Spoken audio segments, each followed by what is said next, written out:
Welcome back to the Armchair Generals. where we talk about 40K news, tactics, lore, and so much more. We hope you enjoy the video. transcended that, and it's literally just shaped my life. Like I know people I'd never know. I've been to places I'd never been to, would have been before. It's just crazy. Even with my wife, thank goodness she supports it and loves that I do something like that. But it's funny because when we first met, I brought her over to my place, and I had a table of just my Warhammer shame. If you've been in Warhammer for any amount of time, you have a table shame. So you know what I mean. It's over in the corner. I just threw a sheet over it, and she came into that room. She's like, "What's that?" And I'm like, "Oh, it's just dirty clothes. Don't worry about it." She's like, "Okay." Boy. I can see your wife's face at that moment too. She gets that very skeptical look on her face. No, knowing my wife now, it probably would have just been better to tell her it was toy soldiers and dirty clothes. But it's much younger, trying to attract the ladies. Younger, trying to be cool, and like you said, at that time, geeky.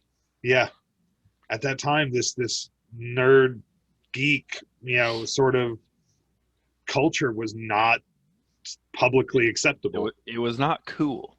I remember being at Choctaw with you and trying to talk about D&D with you in the hallway, and you're over there. Shh, stop. I was like, be quiet. I don't want to talk about D&D in public. I was like, you mean them Dungeons and Dragons? Down the hallway. I never cared. Walked away. And I'm looking back, I understand. At that time, I really didn't. I was just kind of being a jerk. But looking back, I understand. Like, it really was not publicly acceptable. It really wasn't. And so I get the community thing you were talking about. It was, to use modern vernacular, it was kind of a safe space at Book and Game to enjoy what you actually enjoyed. Yes, I know, I hate the word too, but it kind of was to enjoy something you really enjoyed. But people did make fun of me for liking D&D, for liking Warhammer. They would see me reading a White Dwarf and, oh, you play with models? And you don't see that as much these days. And it's really cool to see the world having come so far in that regard. Yeah, I haven't seen that in years. Like, just no one cares anymore. It's normal. It's the thing. And it's because everybody can be nerdy about something. I think video games has a lot to do with that, honestly. Video games going more mainstream has normalized nerdier things because people have gotten into sci-fi video games, fantasy video games. And definitely helped. They might not get D&D, but they understand fantasy. So, yeah. El Scotcho there?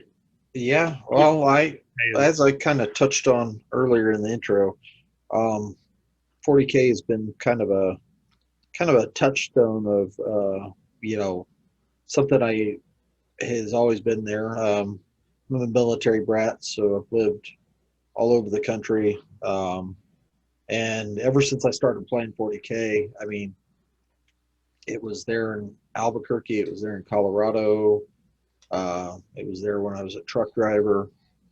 In any state that I went to, there was some way that I could play two games. It was Warhammer and, well, another one that we won't cover right now, but Magic the Gathering, actually, back then. But anyhow, and when my marriage came to an end, I had a rough time, won't lie, but gave me something to focus on other than just work and eating food and sleeping, I guess. So I do play video games, but they're not like a focus for me as much as they are for some folks. So I love building models. I love painting.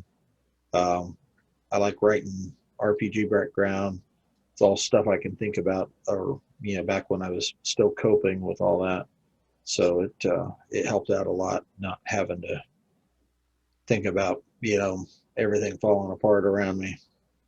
With that, and being able to move away from it definitely helped too. And it was waiting for me here in Missouri when I got here. So it's been there, and hopefully will continue to be there for a long time yet. And I'd say that's a great part of the hobby is its portability. I mean, almost anywhere you go, you can find a game store. It might not be able to speak the language, but you can definitely play 40K if you have the minis, have some dice, and have a tape measure. Realistically, if it's somebody that plays the game and you put your army down, it probably wouldn't be too hard to play a game with somebody that doesn't speak your language. You point at your unit, point at their unit, and especially now GW's come out with the pictures for the stats instead of languages. Yeah, which I think will help break that barrier even more. Yeah, actually, that would be really interesting to have a game like that. Shoot, in my profession in telecommunications, there was someone that I didn't speak their language. I literally just brought up Google Translate, and that's how we completely interacted. We both just talking to it. Modern tech is amazing. Yeah. My job, we have a translation service for anybody that needs it. And they just have to ask. So, but if I can do that for work, we can definitely do that for a 40K game. Yeah. Generally pointing to a unit, pointing to another unit indicates, hey, I'm going to shoot that unit. But if you have more detailed, Google Translate would enable it. It's just an interesting thought that 40K would be kind of universal. Age of Sigmar as well, but it would be kind of universal. Hey, I'm going to charge over here, and then you move your guys in that direction. They hold up a finger. Wait a moment. Oh, they're going to overwatch me. Okay. It really would be fairly self-explanatory as long as you both know the game. Yeah, if they're going to continue with the symbols thing, which I get because it saves them money on print costs for printed materials too. They don't have to print as much in the other languages. But they should come up with some symbols like, an Overwatch symbol, things like that. That way, you literally don't have to speak the language at all and be able to play a game. It'd be kind of cool to go to like a tournament in Japan or something like that and be like the only person that's, speaking English. Everybody else is speaking Japanese. And what's that? Is there a Warhammer community in Japan? Yes, there is. Oh, there is. Well, you would know. Yeah. Oh yeah, there's tons of tournaments in Japan. There's tons of hobby shops. Now in Japan, it's funny because GW is going against a market that is heavily dominated by Bandai and other corporations. So that's why you see the Space Marine Hero sets. They're actually all released in Japan first to kind of give them something cool and exclusive, and then they filter their way throughout the other markets. Oh, that's cool. I did not know. Yeah. I still need to get me one of those and build one. I think they've done a tactical squad now. They've done a Terminator squad, and then the third series is Plague Marines. Ugh. They look really cool. Like there's a Plague Marine sorcerer in there who looks way better than the one from Dark Imperium. There's no denying the technical excellence of the Plague Marines. They're just yeah. But technical excellence, absolutely. There's plenty of models that I don't care for that I can't deny the technical excellence. Games Workshop makes the best models out there as a whole. I don't know. Some of these third-party models that we're starting to see popping up, or there are third parties that make very good models, but they don't have the extensive range. They produce 200 different miniature lines all at that quality. Most of them produce a small number. They have 10 or 20 different types they do. I know there's some great 30-party miniatures out there. Creature Caster is great. Several others are really fantastic. But Games Workshop, just the quality of their miniatures as a whole. Even kits that they put out 20 years ago, Khorne Berserkers, Orc Boys, still stand up to most third-party companies' miniatures. Yeah. Oh yeah. In detail. If it was a Jess Goodwin sculpt, it's a work of art. The old Ezekiel. Green Knight from Bretonnia. You mean the current Ezekiel? Yes, the current Ezekiel. there's not really been a need. I mean, even if they did do a new one, it would really just be making the blade a little thinner so it's not so chunky looking. But other than that, that miniature is fantastic. Maybe Oh, he's an Primaris amazing sculpt. sizing. They can make them bigger, Primaris. But I mean, overall, that pose, that look, there's no need to change it. No. Yeah. Goodwin sculpts are very Well, I mean, that Bretonian Green Knight, I mean, if you want to go back to fantasy, they never need to redo that model except for maybe thinning the blade out or something like that. If they ever redo Bretonia for Age of Sigmar. making parts a little less chunky. Yeah. But you can see that there's some 40K heroes and things that they've redone that look almost exactly like the old ones. They're just less chunky. Ragnar. Karn the Betrayer. Yeah. They've always hit it out of the park with their miniatures as a whole. And I mean, the technical aspects, you're right, on it are so good. The sculptor who did Abaddon literally sculpted him from a body to an undersuit and then put the Terminator armor on, because when he had an interview when he was a little boy with his brother, they would always argue if a person could actually be in Terminator armor. So he made it anatomically correct inside. Who was that one sculptor that did the Dark Elf Cold One Riders? And he literally started with like the bones of the cold ones and then sculpted the musculature on them and then the skin over the top of that. It's like, was that the new Abaddon or the old Abaddon?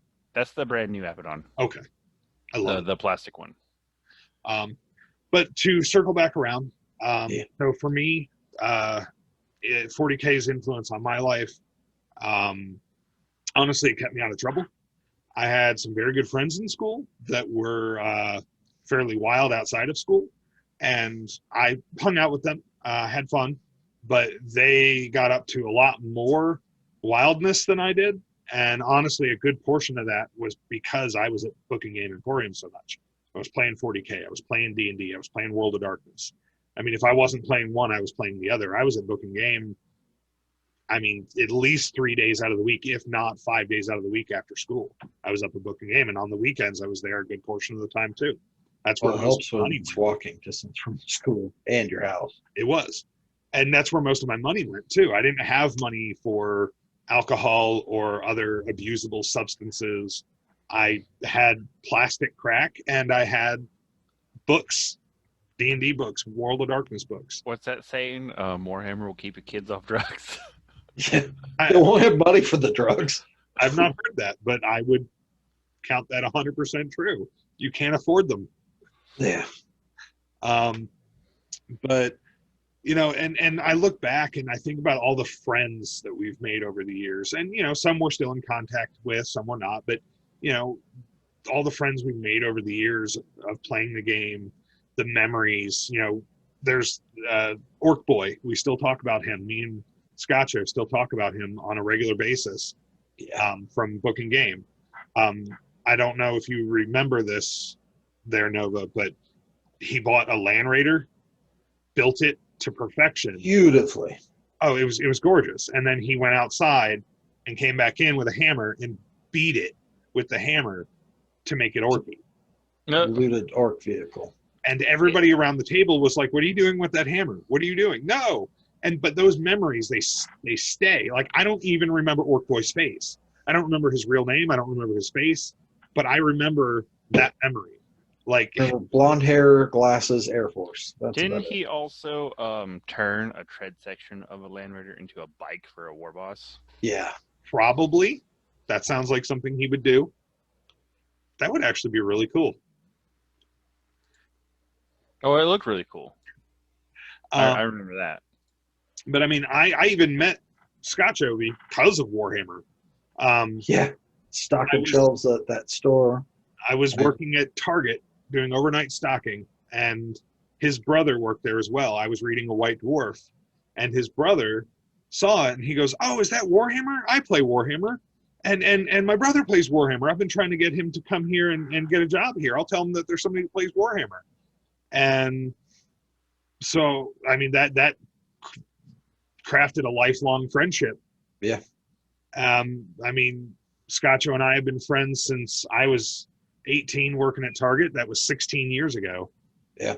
And I fully believe that Warhammer brought Nova and I closer. I mean, we've always been close as cousins, but I fully believe it brought us closer because it gave us something to do on a constant basis together.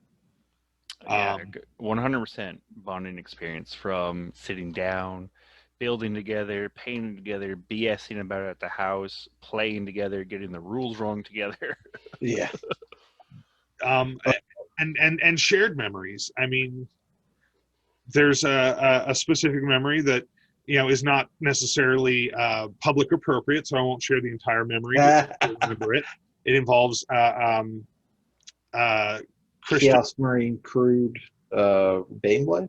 No, Christian and me raising my hand to get it whacked by a fan. There's more to that story, but again, it's not necessarily public appropriate. He wants to be in a tournament. Ow! Yep. And that was before I knew you guys. It was, but there's these memories that just stick, and like I remember so many things that happened at Book and Game, just little memories, and I think back and it's with a feeling of nostalgia a lot of the time, but because many of those people are no longer in our lives, people go their separate ways. And Fort Walton was a very transient town in that fashion. Being military town, people are stationed, people move away, and a lot of people join the military, because their parents are military, and then they move away. Christian joined the Air Force and moved away. My brother. So there's so many good memories, and I think for me that's what 40K has brought to my life. Is just the memories, the friends, because I can think back over all the years and just remember different tournaments, different people. There's an opponent I played in Battle on the Beach, which was a big tournament back then in that area, named Scott Barlow. Every time we went to Battle on the Beach, he was there, and him and I got to play each other every time, and we had a great time because we both have terrible dice rolls, and we would just have a grand old time with both of us losing swaths of guys and everything like that. We were both great sportsmen about it. We had a lot of fun with it. And I don't know where Scott is these days, but he was a really cool opponent. I remember him. So I think that's what 40K has really brought to my life is I guess a sense of community in like what you were talking about before, Nova. Thank you for joining us for today's video. We hope you enjoyed your time with us. If you did, please remember to smash that like button. Hit subscribe and click that notification bell, so you never miss a video from us. Until next time, we are the Armchair Generals.